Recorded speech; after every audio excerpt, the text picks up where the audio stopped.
Hi everyone, this is Shilagna and time for a new story. आजिकर story गोटे बहुत पुराना लोक कथा 100 वर्ष तले फ्रांस रे जड़े महिला थिले जहांकर पैशन थिला गार्डनिंग।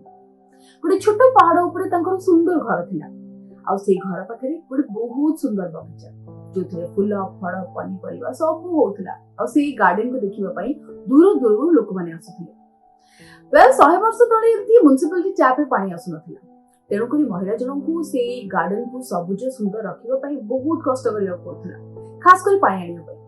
सी पहाड़ तलक आसी झरणार सबुदिन पानी उपरकू जाऊे आ गछ गुड़िक पानी देते जहाद्वारा कि गछ गुड़ाक सतेज सुंदर होता पानी आने से गोटे बाउंस रस्सी लगे दी साइड रे दीटा पितल बाल्टी बांधुले तलक आसी झरणार बाल्टी में पानी लेके जाऊे गोटे छोटिया प्रॉब्लम था दीटा बाल्टी भर गोटे बाल्टी पूर्ण हो जाता और गोटे छोट कणा भी हो तेणु जदिओ महिला जनक दुटा जाक बाल्टी भरिक नहीं जाते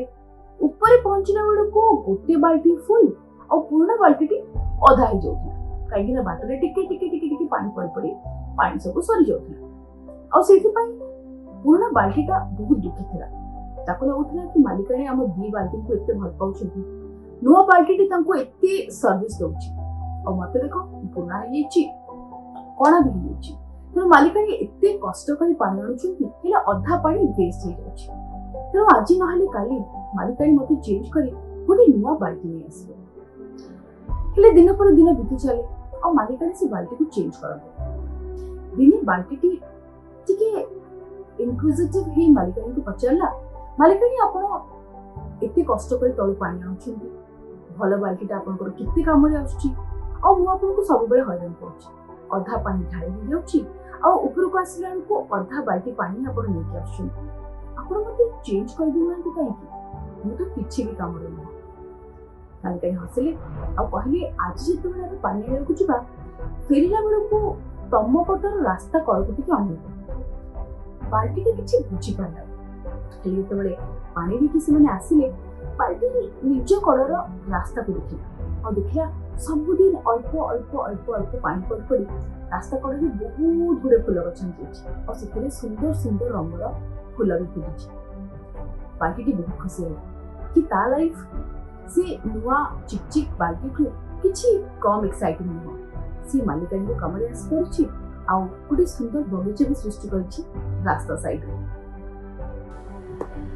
ऊपर पहुंचला मालिकाणी बाल्टी को कही अरे देख ए नुआ चिकचिकिया बाल्टीटा खाली मो गार्डन टा को सुंदर कर रखी तू परा रास्ता कड़े आ गोटे गार्डन तैयारी कर देछु तो जीवनटा व्यर्थ है केमती मोरल ऑफ द स्टोरी जेते बड़ी भी आपन को लागिबो कि अन्य कहीं आपन को बेसी स्मार्ट टैलेंटेड सक्सेसफुल थरे इंट्रोस्पेक्ट करिवे थरे निज को चाहिए और देखिबे कि भगवान आपन को भीतर कोन सब टैलेंट दैछन भगवान समस्त को किछि ना किछि नियारा टैलेंट दैथांती जदि निज टैलेंट को आपन चिन्हि पारिबे ताले डेफिनेटली बहुत सक्सेसफुल हेबे और आपन को लाइफ मध्ये सेतिकी ही एक्साइटिंग और सैटिस्फैक्टरी होबो गुड स्टोरी इजंट इट देखा नेक्स्ट वीक आ गोटे इंटरेस्टिंग स्टोरी सहित till then bye bye take care.